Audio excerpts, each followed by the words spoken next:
Olá pessoal, tudo bem? Estamos começando mais um programa Conexões aqui pela TV Quirimurê. Esse programa que é uma produção no Instituto Ori e realização do coletivo Negada. Então, nessa nova temporada do programa Conexões, além do cenário, roupagens, coisas diferentes, a gente também está buscando abordar o trabalho de mulheres inspiradoras na arte.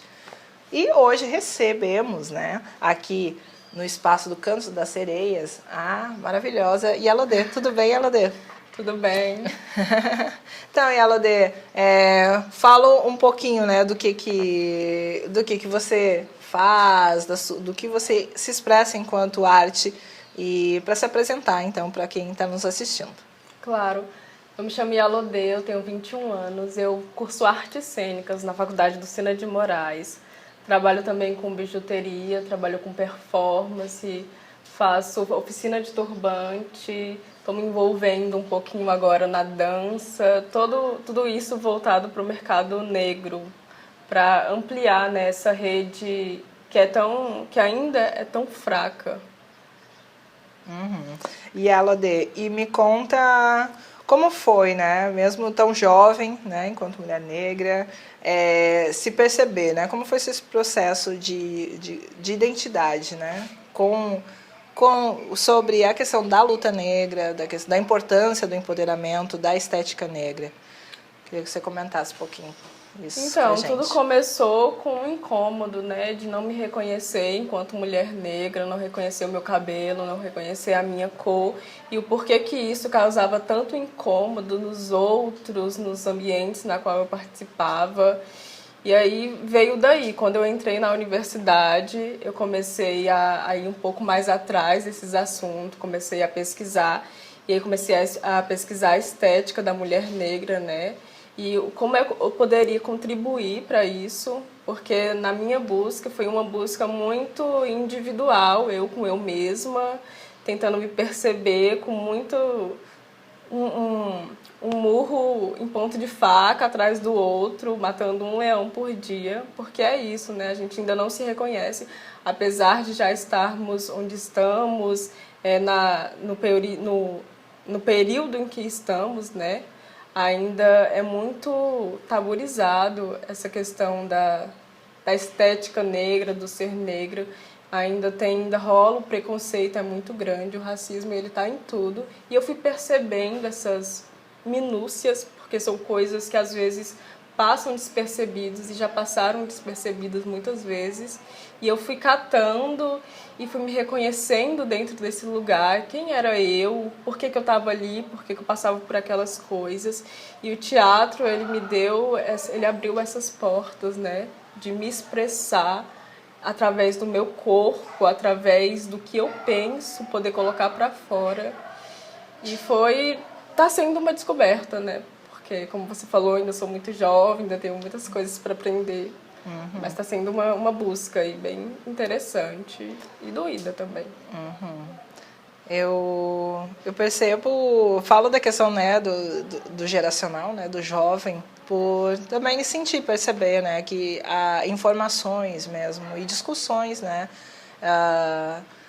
mesmo com todo o esforço do movimento negro, de muitas mulheres negras, principalmente na educação, de tentar resgatar essa questão da identidade. Eu percebo que hoje, talvez pode ser a questão da internet ou o que for, mas eu sinto que circula mais essa informação, da importância do resgate da autoestima, Sim. E como que você percebe isso, tipo, mesmo sendo jovem, ainda convivendo com outras jovens, como você percebe a relação do resgate da autoestima, da negritude e tudo isso? Eu acho que assim, é muito importante a gente exaltar essa beleza, essa estética.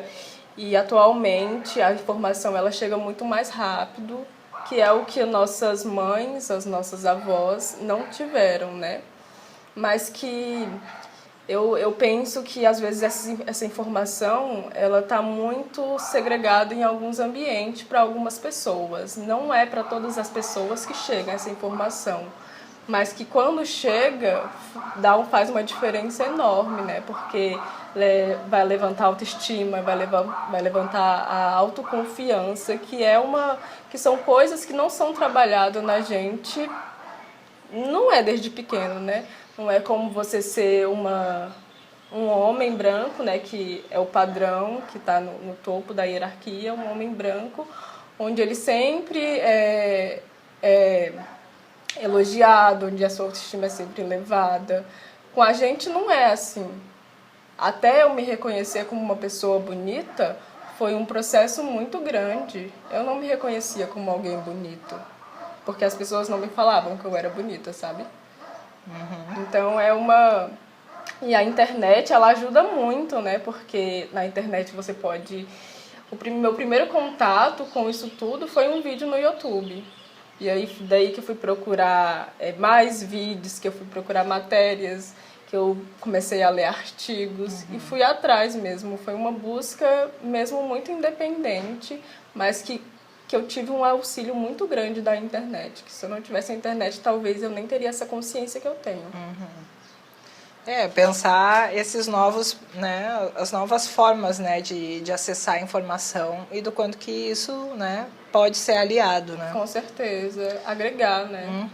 Pegar essas ferramentas que a gente tem e usar como ferramentas que vão de alguma forma ajudar as pessoas mesmo, né? Porque a internet ela tá aí para todos, mas muitas vezes ela não é usada, ela é usada da forma comercial, que infelizmente é o que a nossa grande comunicação, que é quem, no meu pensar, domina tudo, ela usa, né? Ela usa para o comercial e é algo que não vai te ajudar enquanto mulher, que não vai me ajudar enquanto mulher preta, que não vai ajudar as minorias, porque não é esse o plano, né?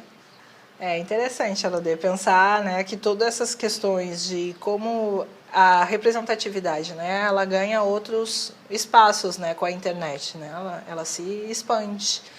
Mas isso a gente pode seguir conversando no próximo bloco. Também quero saber, né, que não me apresentei no começo do bloco, mas eu sou Lili Rubim, né, ela e Elodê. E siga nos acompanhando aqui que a gente vai seguir falando tudo isso um pouco mais sobre arte, sobre cultura, sobre o movimento negro e também, né, falar um pouco da busca das pesquisas de Elodê aqui em Salvador, tá certo? Não saia daí, voltamos já já.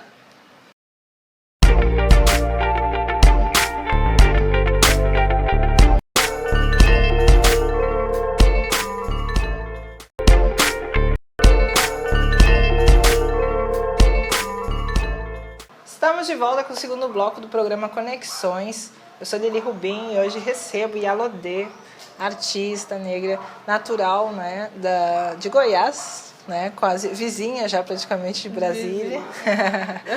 E conversando, né, sobre arte, ativismo, movimento negro, luta antirracista, falando também, né, um pouco das suas experiências, né? Mesmo jovem, com bastante experiência. E eu queria um pouco que você falasse, Elodê, desse processo também, né? Que é uma coisa que é sempre muito complexa, né? Que eu percebo de quem eu converso, que se reconhece como artista, né? Que tem esse trabalho e entende a importância desse trabalho também como algo, né? De luta, né? Como uma arma.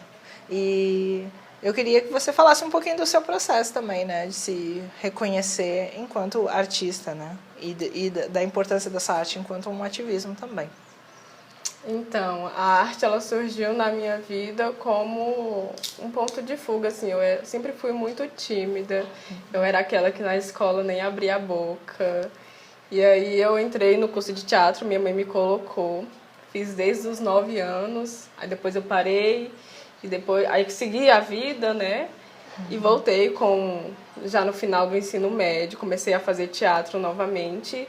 E eu vi que aquilo me abria as portas para eu poder falar. Porque eu não falava, eu era realmente muito tímida.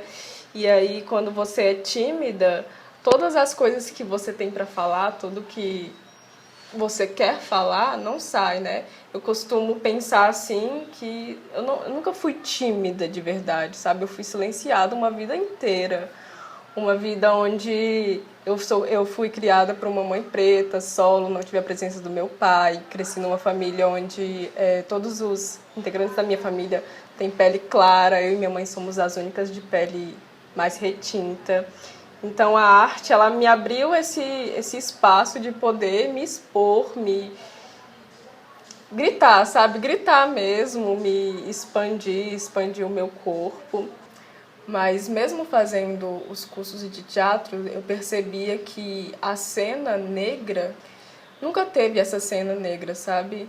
Eu fiz teatro em um lugar de classe média alta, lá em Brasília. Foi o primeiro lugar onde eu fiz teatro.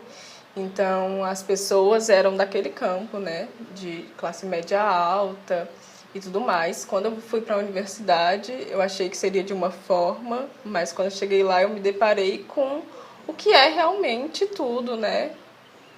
Tudo que não tem esse espaço para o negro. Esse espaço para o negro, ele é muito mais inferiorizado. E aí, quando eu cheguei na faculdade, ainda tímida, ainda silenciada, eu fui atrás de saber o porquê que a gente não estudava pessoas negras. Será que não tem dramaturgo? Será que não tem cineasta? Será que não tem grupos negros? Por que a gente não estuda? E eu questionei um professor, era um professor que dava filosofia, e aí eu questionei o porquê que ele não trazia figuras da filosofias negras. E aí houve um pequeno embate, só que aí no final acabou que ele abriu, né? Expandiu a própria mente, levou Angela Davis. E foi quando eu me senti mais representada assim, dentro da universidade e sentia muito falta também de um coletivo negro, né? Dentro da faculdade, onde eu pudesse, junto com outras pessoas negras, me fazer a corrente para a gente se fortalecer, porque lá na minha faculdade a gente é a minoria negra, não tem muitas pessoas negras, e aí é algo que ainda está em processo. Mas dentro da arte eu percebo que esse espaço, eu tenho que delimitar esse espaço, porque se eu não delimitar, ninguém vai fazer por mim, sabe? As pessoas brancas, e não só da minha faculdade, como em todo lugar, elas não querem, não vamos generalizar, né? Muitas das não querem deixar o seu privilégio para abrir portas, para abrir espaço para as pessoas negras, para as pessoas LGBT, para as pessoas com deficiências físicas, as minorias, né? Que na verdade somos a maioria. E aí, depois eu descobri na performance uma forma de me mostrar enquanto artista cênica e nessa luta, né? Foi quando eu comecei a fazer algumas performances que tenho, performance de eu enquanto mulher negra em movimentos feministas brancos da minha cidade, eu enquanto mulher negra nas lutas políticas da cidade. Foi aí que eu comecei. Então a gente tem que procurar brechas para mostrar quem somos e atuar ali dentro. E dentro da faculdade está vindo, né, nesse processo de empoderar também outras meninas, principalmente as calouras, né, que estão começando o primeiro semestre, e muitas dessas meninos, não se reconhecem ainda como negro, como eu já me vi nessa situação. E aí produzo minhas oficinas de turbante lá, que dá uma visibilidade, que dá um empoderamento maior, né?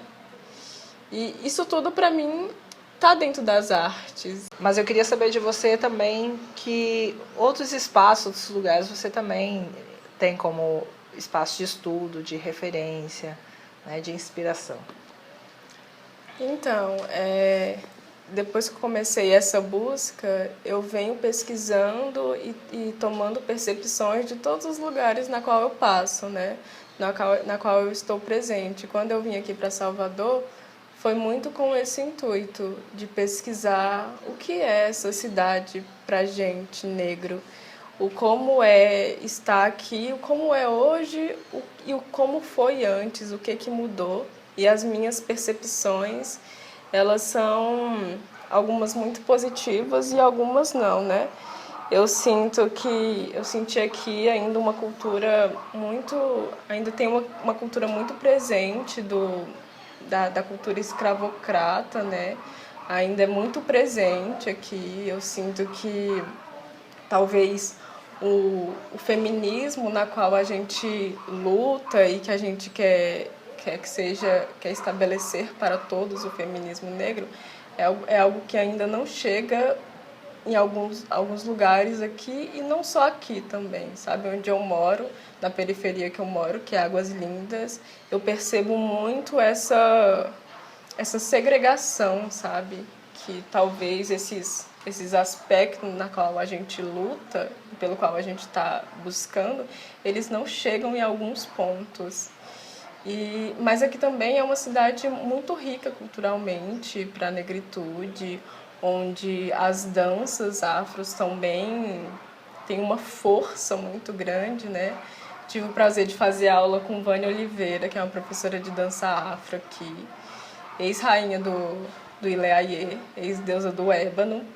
E foi uma experiência muito boa ver a força da mulher negra, uma mulher negra que já é mais velha, dentro das artes, que é algo que eu não vejo muito onde eu moro, que é em Brasília, Goiás. Eu não vejo muito. E buscar isso e perceber outras coisas foram me dando alguns estalos assim de percepções e de consciências que eu antes não tinha.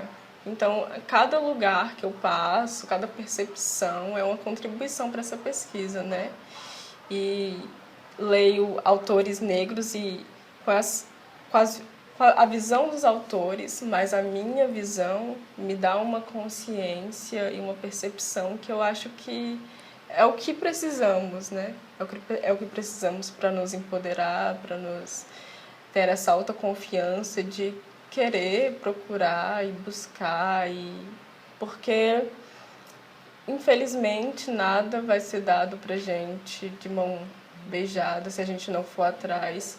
O mercado ele te exclui mesmo. Quando você faz parte dessa minoria, você vai ser excluído e eles vão te privar de conhecimento, vão te privar de informação. Se a gente não for atrás, ela realmente não vem até a gente. Porque essa história, ela realmente tem uma história muito forte, né? E uma história que foi construída em cima de uma dor, em cima de um tráfico, em cima de um sofrimento.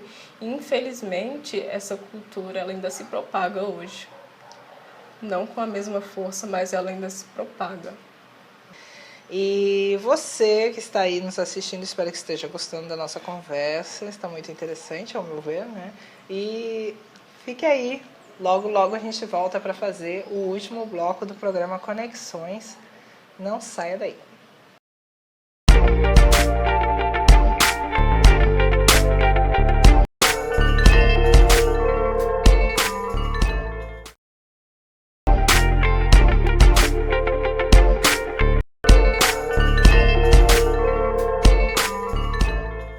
Estamos de volta com o último bloco do programa Conexões. Eu sou Lili Rubim e hoje estou recebendo Yalodê, artista negra, ativista, que trabalha com diversas linguagens, né? Trabalha com artes cênicas, com a performance, com o teatro e também, né, com a questão dos artefatos. Seria isso, né, Yalodê? Exatamente.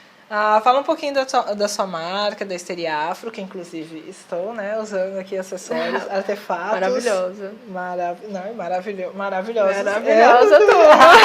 Tudo maravilhoso. E conta um pouquinho a história, como é que surgiu essa vontade, né, de estar produzindo esses tipos de indumentário, artefatos, né, com a temática afro.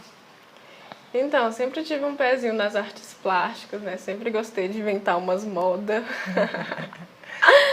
E aí, a Histeria, ela surgiu ano passado com uma mana que eu tenho, que estuda comigo lá em Brasília, chama Bruna Valverde. E aí a gente teve essa ideia, né, de construir.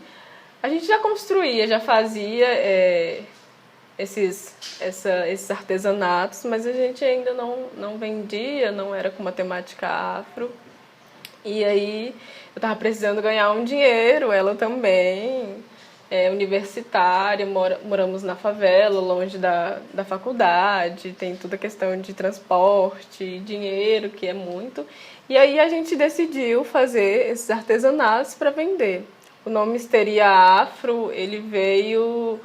Foi um amigo nosso que propôs de uma forma assim bem aleatória. E depois a gente foi ver foi procurar, né, para ver se encaixava, e a gente foi analisar a histeria, o que é a histeria, né? É um grito desesperado. E eu acho que é muito isso o que a minha marca ela traz com as coisas que produzimos, é esse grito afro, esse grito que pode ser sobre religioso, né? Desse grito afro-religioso, esse grito afro da militância, das lutas e da estética negra.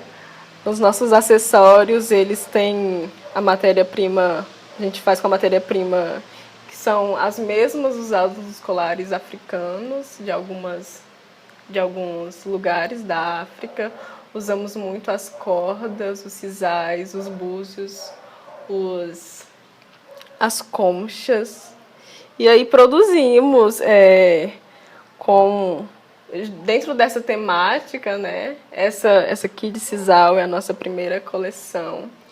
Esse que você já está usando, inclusive, ainda não lançamos ele, né? Olha, é uma busca aí que veio fazendo um estudo sobre os orixás. Produzo também turbantes, dou uma oficina de turbantes com turbantes produzidos por mim. Tem turbantes da maneira mais convencional, com panos, amarrações, e faço turbante também com peças de roupa. Esse marrom aqui, que vocês estão vendo, ele é feito de um vestido, que eu pego e faço as amarrações. E na minha oficina eu ensino crianças, desde crianças a adultos, a produzir esses turbantes com a peça que tiver, né? Porque eu conheci o turbante chegou até mim nesse processo de me descobrir como negra, de transição do meu cabelo. E aí eu pegava as saias, pegava os panos de mesa, tudo que dava para enrolar na cabeça, e eu fui brincando, né? E com o tempo fui aperfeiçoando as amarrações, fiz algumas oficinas com algumas pessoas que já são da área, inclusive aqui em Salvador. Eu fiz oficina com Saulo Pinheiro e foi incrível.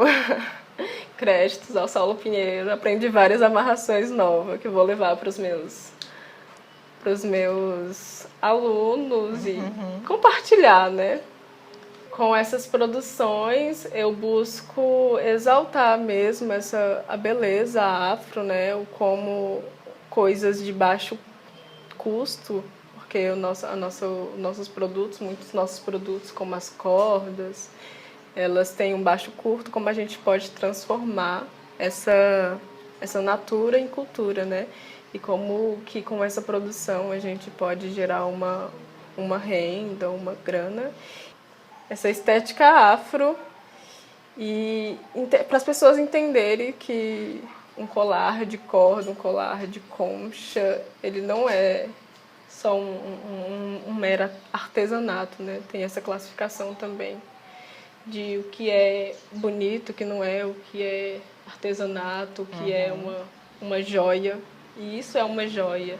Então, a gente trabalha com o Instagram, @histeriaafro. Tem o da Mana, que trabalha comigo, que é @BrunaValverde com 2 N's, e o meu, Yalode da Silva. Vocês encontram a gente por esses canais aí. Bacana. E agora também, né, agradecendo muito a sua presença, Yalode, muito obrigada por ter aceitado o convite, de conversar com a gente, trocar essa ideia, falar um pouco de si, né, abrir um pouco do que representa a arte na sua vida. E também, para você que está assistindo, não sai daí, porque a gente vai fechar o programa também, né, com outra faceta da nossa querida Yalode, que é também como poeta, né, que vai recitar uma poesia. Eu lhe agradeço muito e deixando à disposição, né, o espaço para quando quiser voltar, quiser fazer também mais uma contribuição, uma parceria, a gente está à disposição, viu? Eu que agradeço pela oportunidade. Para mim está sendo uma oportunidade muito grande e fico feliz por ter me convidado. E voltarei com certeza, sim. Ai, sim. Então, para você que também está nos assistindo, também muito obrigada. Lembrando que você pode acessar, né, para que se não conseguiu acompanhar através da TV Quirimurê, também pode acessar os programas através do nosso canal no YouTube, do programa Conexões, pelo Instituto Ori e pelo Negada Produz, e também acompanhar nossas redes sociais, tanto através da TV Quirimurê, do programa Conexões e do Negada Produz, ok? E nos encontramos então no nosso próximo programa. Um forte abraço, obrigado pela atenção. Tchau, tchau. Esse poema eu fiz ele depois de passar por uma situação de assalto e me colocando um pouco no lugar dessa pessoa que estava por trás daquela arma, que era um homem jovem, negro, e pude perceber um pouco como que é a questão da marginalização do povo preto, e tive como inspiração para esse poema o livro da Assata Shakur. Ela é uma presa, atualmente ela é uma exilada política de Cuba, e ela tem um poema que me trouxe essa reflexão de como é essa marginalização do povo preto. E é por isso que eu produzi esse poema que se chama Não Deixem a Grama Crescer. Ele foi publicado no site e blog do Lendo Mulheres Negras, que é um projeto de umas manas aqui de Salvador. E eu tive foi uma honra para mim ter o meu poema publicado por elas. O que faz a grama parar de crescer? O que faz a grama parar de crescer? O que faz a grama parar de crescer? O que faz? O que faz? Primeiro passo: retire os seus nutrientes, colocando em um solo pobre, influenciando assim diretamente no seu crescimento. Segundo passo: enclausuramento. Encarcere a grama, privando assim de agentes naturais como água, sol e vento. Terceiro passo: envenenamento. Envenene sua essência, arranque brutalmente suas raízes e deixe que se espalhe. Por onde andamos vemos gramas. A grama está por toda parte. Nos grandes cartões postais das cidades tem grama.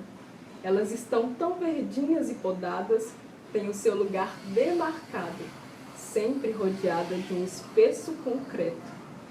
Caso a grama ultrapasse os confins delimitados ou cresça mais do que o permitido, logo arrancam suas raízes. A grama não é permitida. Não deixem a grama crescer.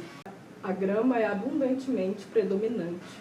Se recuperada, jamais voltarão a ser arrancadas. Juntas serão gramas revolucionárias, nunca mais dominadas. A grama é autorizada. A grama está crescendo.